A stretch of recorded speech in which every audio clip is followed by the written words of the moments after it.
You know the vibes.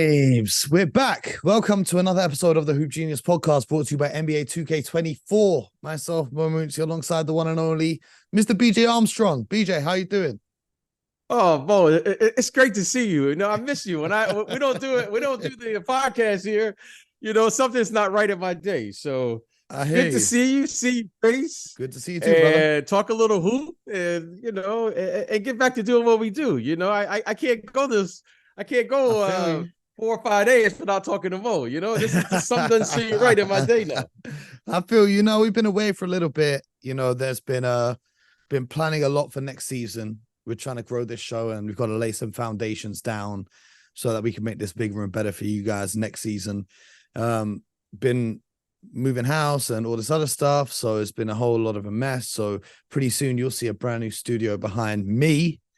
Well, not quite the legendary jerseys that BJ has behind him, but it'll be legendary nonetheless. I need to get one from BJ. How am I not got a BJ Armstrong autograph jersey? I don't know how that's happened. I don't know. BJ, I'm gonna need you to send me one. Well, Mo, I think in our world, in the media world, we have to do an exchange. We got to do a jersey exchange, don't we? I got Isn't you. that what we have to do? I got you.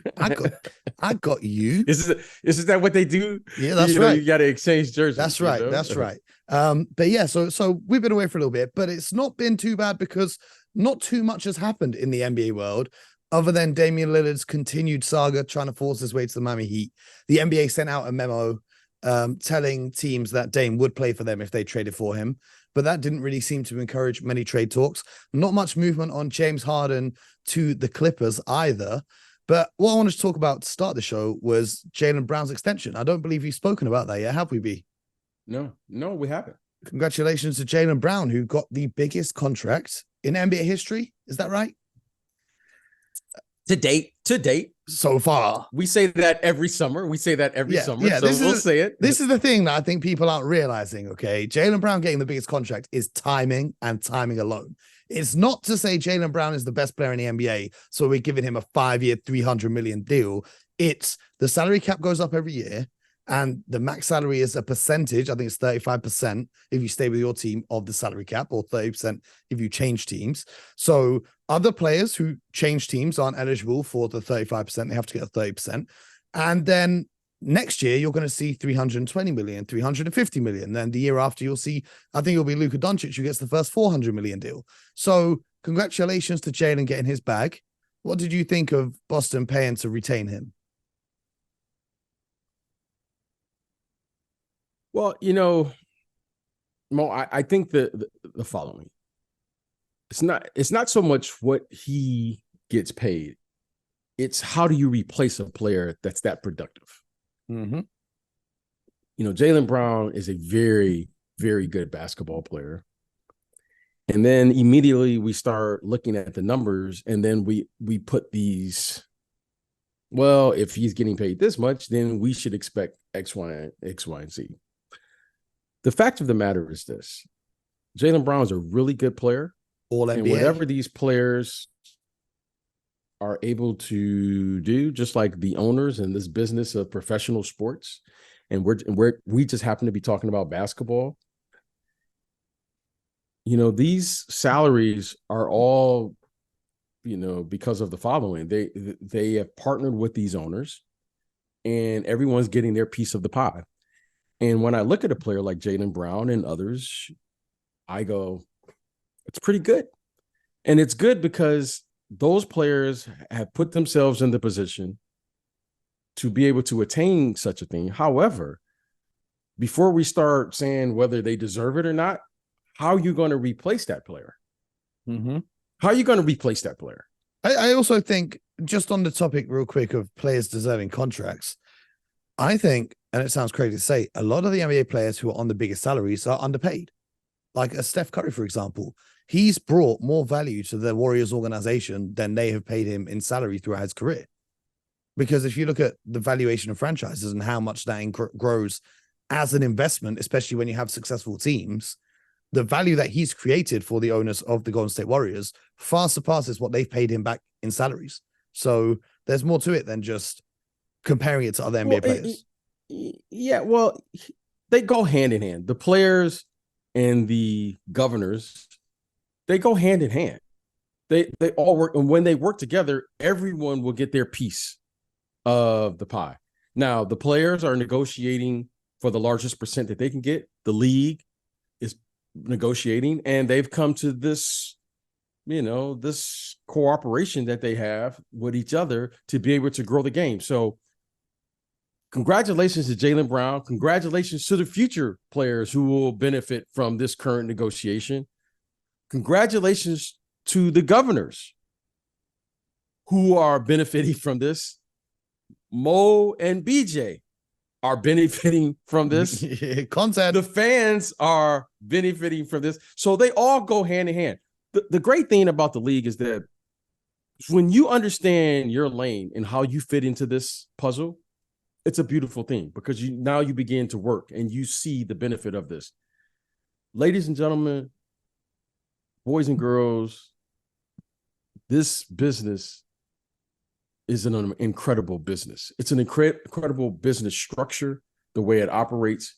And when everyone comes together and plays their position, it just works beautifully. However, it's very easy for us to get in and start saying, well, this guy doesn't deserve it. This person deserves more. They all work hand in hand. So it's a great thing. I think to see to where this game has gone, Mo, I'm a little older than you. So to see where this game has gone from when I came in the 80s to now, I never in my wildest imagination would have ever thought that I would see franchises worth $1 billion, let alone multi-billion dollars.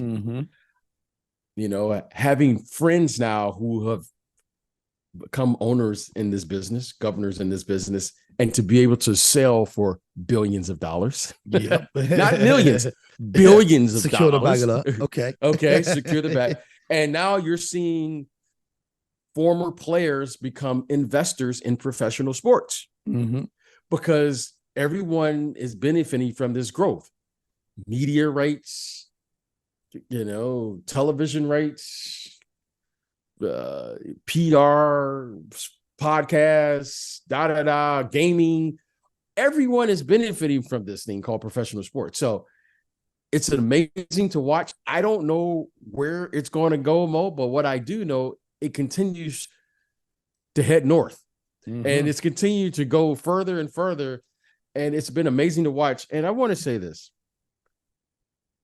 Adam Silver, Commissioner Adam Silver, what he's been able to do under his watch has been simply incredible. To continue, you mentioned it, Mo, the evaluations of these franchises. I mean, Mo, this is like an amazing phenomenon to me. It's like the percentage return on investment is pretty much unheard of most other places. Yes. And this is all happening under Commissioner Adam Silver and Mark Tatum and company. So give these guys credit. The players, they're doing something right. And we want to acknowledge that. And it's easy to get caught in and who does what, who does things. But, when you look at these star players, you mentioned Steph Curry and you mentioned these players and now we're Jaylen Brown. I mean, Mo, this is wow. This is wow. And Mo, we see the growth and potential to keep moving forward. And that's the amazing thing. So it's an amazing time to be participating in the business of sports.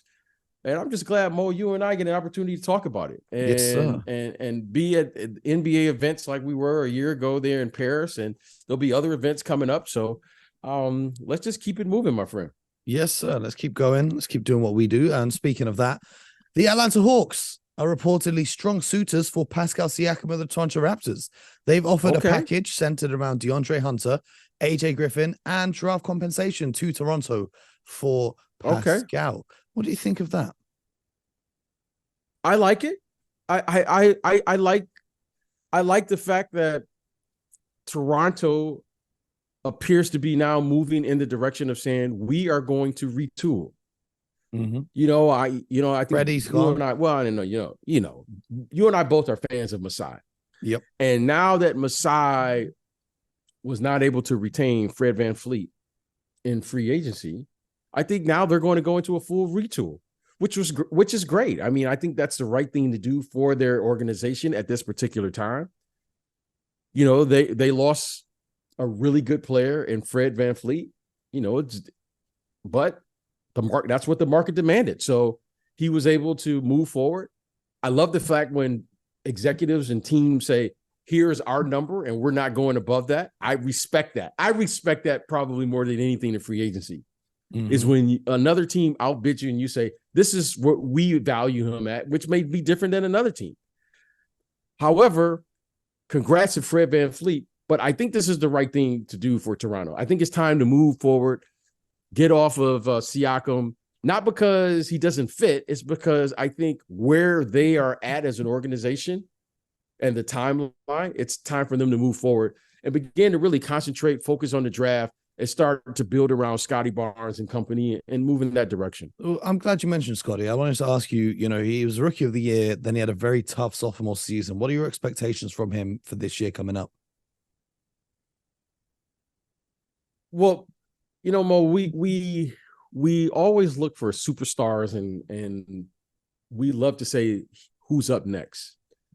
It's very tough, Bo, to carry a franchise. And honestly, I don't think there's any preparation for it. And the reason I say there isn't any preparation for it, because one, Mo, what it took to be the face of a franchise in the 80s and the 90s and the early 2000s is different than what it is today. So this young man, Scotty Barnes, you just never know which one of these players is going to become the face of. You know, he was kind of thrust into this position. And whether it's deservingly or not, you get thrown into the situation and it's like a sink or swim. Now, is he an incredible player? Absolutely. I mean, he can defend, he's big, he can handle the ball, pass, so forth and so on. But Mo, not many players are equipped emotionally, psychologically, physically to carry a franchise on their back and perform and win. No, do some of them have the talent? Yes. Do some of them mentally kind of understand leadership? Yes. Very rarely, Mo, do you have a player that has the complete package and is able to withstand that and absorb that and carry a franchise and win at a high level. So give this young man credit. What I will say about him is he is an elite talent, an elite player who has a chance to evolve into that. He has a chance. Now, Mo, the thing, before you can become that elite player, you have to kind of go through the process. You know, Fred VanVleet and them had already won a championship. Siakam.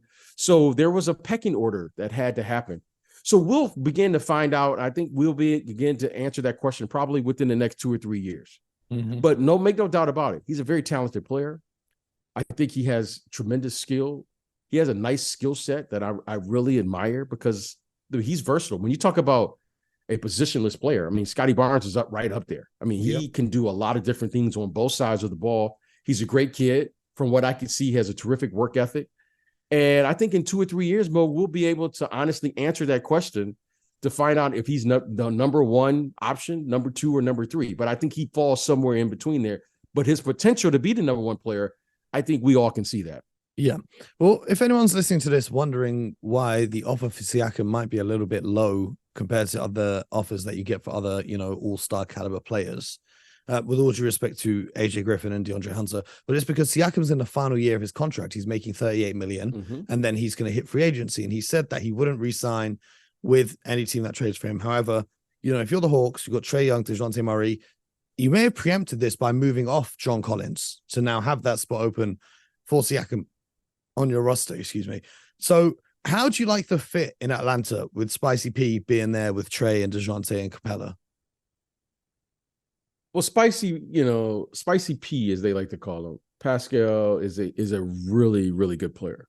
So I love his talent. However, he's going into a situation, if he does go to Atlanta, where there are expectations. And Mo, playing with expectations that's a very difficult thing. And the expectations for this team with Trae Young and company is to advance beyond the first round. I think this team is really a team that has to get to the conference finals. And then from there, it's gravy. So do I think they are better with Pascal Siakam than Milwaukee? No. Do I think they are better than your Boston Celtics? No. However, I do think that's a very capable team. I think they can beat any team on any given night.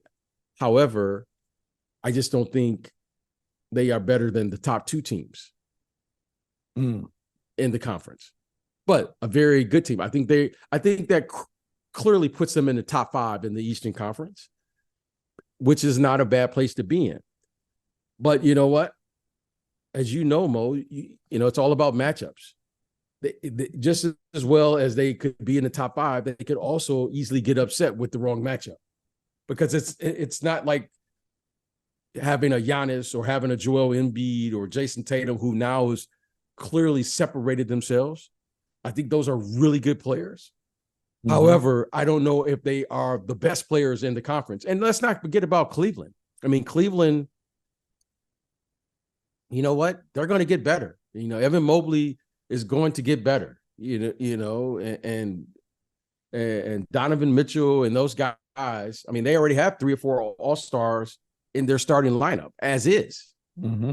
So, but I do like the addition of Pascal Siakam. I think it's a good addition. I think it makes it very competitive. I just don't think it puts them beyond the top 2 or 3 teams right now currently in the Eastern Conference. Who are your top 3 teams in the East in order? As is. Today, I would say Milwaukee, Boston, and Cleveland. Mm-hmm. No love for Philly or Miami. As is. Yeah, right assuming they keep James Harden in Philly. So if they keep James Harden, yes. If they keep James Harden, I'm not convinced that's going to get it done. Yeah, that's interesting. Of course, we know Miami. I think we know what Miami is going to do if they get, now that changes a little bit. Mm-hmm. I like Cleveland. I like Cleveland's depth. I like what they did. They added Max Strus. I just think they're continuing to get better. Let's not forget about, New York is going to, they had a really nice season last year. They're going to come back. You expect them to be a little better. So I think the Eastern Conference is going to be very competitive. I mean, Joel Embiid is clearly, if he's not the best, well, he's the MVP. But him and Giannis and Jason Tatum, to me, are clearly in the top. Let's just say top 10, be conservative. Top 10 players in the NBA, right? So that makes them at least top 5 in the Eastern Conference. And so I think those guys are a cut above. And then you start putting out the depth of the team, and I expect young players to take a step. I expect Mobley to at some point take a step. Yeah, and I think that's good. Yes, experience. Jarrett Allen got clowned for saying the lights were too bright in the playoffs, but that's the whole point of getting experience and getting to the playoffs. So now they're a squad who knows what they're going to need to expect, and a little bit of pressure on them because Donovan Mitchell, you want to kind of convince him to stay because the rumors about him in New York keep swirling around. Let me ask you this though, going back to Philly and James Harden, do you think that we're going to get a deal done? And because the more it goes on, the more it seems like that's just not going to happen. Well, James Harden, it's been fascinating to watch because we're all waiting for disgruntled players. Okay, that's the new phenomenon, if you will, in the NBA, is every team is waiting for the next disgruntled superstar to become available. Mm-hmm. Here's a situation now where I think executives quietly are asking themselves, is this the one that they want in their building? I don't think anyone is saying it. I don't think anyone is saying James Harden is not capable. James Harden is capable of getting 30 points a night. However, at what price point are you willing to work with James Harden and his team to get that done, get that deal done? And I think that is, to me, that's what these executives are saying without saying anything. How effective James has to be, again, this is just my view of it. James has to have the ball. He has to be the primary ball handler for whatever team he plays with, or else he's not James Harden. That's not good or bad. That's just what it is. Yeah. If James Harden has to be the primary, and he's a high usage player. Mm-hmm. Now, what we know, the deficiency in his game is he doesn't defend very well. And how are you going to build a team around your best player who's not a defensive player? Mm-hmm. And that is the dilemma.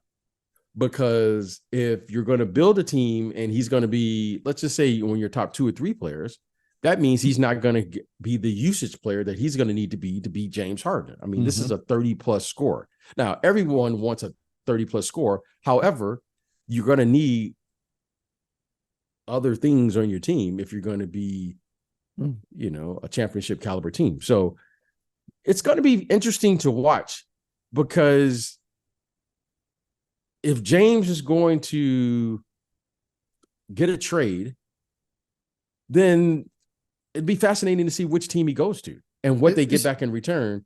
Because that to me that's the dilemma that you're seeing these executives, you know, are saying without saying anything, because no one can say that James can't get you 30 a night. And now, we know that. It's worth saying he led the league in assists last year. Yes, that's what I'm saying. You offensively, so that's 30 points plus an extra at least 20 from assists. So he's generating you 50 points a night. Yes. But because of the way we play today, okay, one player is not going to beat the Sacramento Kings. You still need another 100. The way that they play today. Okay, that's amazing usage. Okay, however, you still have to have a team in place to be able to match up. So, and I think that is, you know, either James is going to have to change his game, or we're going to have to find a situation for him to where he can be the player that he is most comfortable being, which is you put the offense around him, you play to a certain way, and then you play kind of a, you know, a different brand of basketball. It works, but I don't know if it is the best way to win in the end in today's game. Do you think that we'll see a Damian Lillard Miami trade get done? Because it's been a while now, and it seems like Portland aren't very interested in what Miami have to say. I think Damian Lillard will get moved. I really do. To Miami or?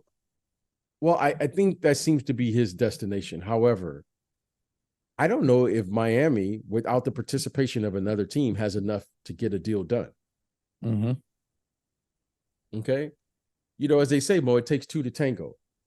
I don't know if Miami's roster currently, as I look at their roster now, has enough to acquire a player like Damian Lillard without the participation of a third or fourth team.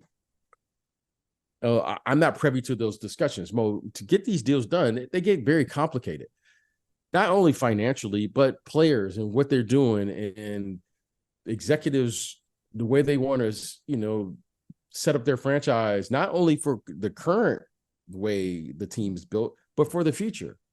You know, I would assume that they want some type of draft compensation for this. I would assume they want some players who could play and fit in to the style that they how they want to play this year and moving forward. So there's a lot of things that goes into a trade, other than, you know, you have a player who says he wants to get traded. You know, Dame did what was best for Dame. Now Portland has to do what's best for Portland, and then you got to find the sweet spot in there that works for everybody involved. So, but I do expect him to be moved. It'd be fascinating to see which team steps up if the destination is Miami. That's going to facilitate this trade. Interesting. Well, over the summer, we've still got the FIBA World Cup coming up. The USA team lost a couple times against the USA select team, which a lot of people are shocked by. I wasn't so much shocked by that. I think they've got some great players on that select team as well. Are you going to be keeping an eye on the World Cup, BJ, to see how this not so star-studded, but still very good players on the USA squad fares against the rest of the world? Well, I'm going to be watching. I watch closely. I watched a little bit of the game last night, and I've been following it. You know, the dream team lost to the select team. Every team has lost in a scrimmage. That's why you have scrimmages. when you're putting together these teams, these teams, just because you have these great individuals, they got to figure out how to play with one another, and you got to figure out how they're going to defend and how they're going to play, and style and spacing and rotations and coaching and so forth and so on. So, that comes with time. Now, I like the team. I like what I see. However, Mo, how we think of international basketball from an American perspective, USA perspective, we were the dominant, starting with the Dream Team. We were just dominant. Now, Mo, the rest of the world is caught up. Mm-hmm. Okay. So every team now seems like they have an NBA player or two. Well, look at Canada. And Canada's roster is stacked. It looks like an NBA roster. Well, it is an NBA roster, Mo. This is a global game now. That's the one thing, Mo, that has been the most amazing to me is you're an NBA player. You're an NBA player. I don't care where you're from, right? You can't keep saying we're Canada, we're Serbia. No, you're an NBA team now, and now it's truly a global game. There are no more advantages. It's a global game. Everyone knows the NBA game. Jokic, Joel Embiid, Giannis, Luka Doncic, Shea Alexander and Jamal Murray. That's the best backcourt right now in the world. That's crazy. Okay. Yep. Now, let's stop acting as if that's the best backcourt in the world. Okay. Yep. Now that used to be an American thing. We had the best backcourt. Now, so why isn't Canada held to the same standard? The reason being is because, the rest of the world still looks right now, I think, at least publicly, with the USA, but privately, everyone is like, we can do this. Okay. Behind the curtain. So the best backcourt right now is Canada. Jamal Murray and Shea Alexander, it doesn't get much better than that. That is like, wow, that's pretty good. Okay. Yep. That's really good. And I don't care who they're playing for. Those two alone are going to keep you in a game. Shea Alexander and Jamal Murray are going to keep you in a game. So I think it's going to be very competitive. Luka is very capable of going through the tournament by himself. His teammates are good as well. Okay. My guy Rudy Gobert is shooting threes now. Okay, we're not going there. Okay? We're not going. I'm being nice. I'm going there ain't because going international Rudy Gobert is a problem on the offensive end. Okay, international Rudy. Yeah. So I'm looking forward to it. I think the U.S. team. You know what I like about this team? They have a young team. Yeah, and when I look at these teams, they have a young enough guys that can play a style that you're going to need to play. They're going to need to be athletic. They're going to need to get out and defend and take advantage of their athleticism. But however, I don't think they are the clear-cut favorites. Because when you look at the talent of the other teams, these other teams have more experience than them. They're just as big and more continuity. And arguably the best players. Yeah, the best. This team hasn't played together at all. The other teams have been playing together for years. So I think it's going to be very competitive. I think Coach Kerr is up for the task. I mean, what an amazing coaching staff. I mean, you got Coach Spo, Coach Ty Lue, Coach Kerr. I mean, that's an amazing staff over there. So I'm excited to see what it is. I think it's going to be very competitive. It would not shock me if they lost. I don't think it's a big deal if they don't win gold. Because of how competitive the world is right now. I respect the international game. I respect these players, and the best players in the world are, again, coming together, and we'll see how it works, how it shapes out. But I think it's going to be very interesting to see the results at the end of this tournament. I'm trying to see Ant-Man put on a show, have an all-star season after that, and ascend to new heights. But we're going to be rocking here with you, probably back a little bit in the future. Just while I get my new studio set up, and the show is going to continue. The show is going to continue. So don't go anywhere. Make sure you subscribe, lock in Spotify, Apple, YouTube, wherever you get your podcast from. And BJ and I will be back as soon as we possibly can to bring you more NBA talk. And in the meantime, you guys know what to do. It's very simple. Get buckets.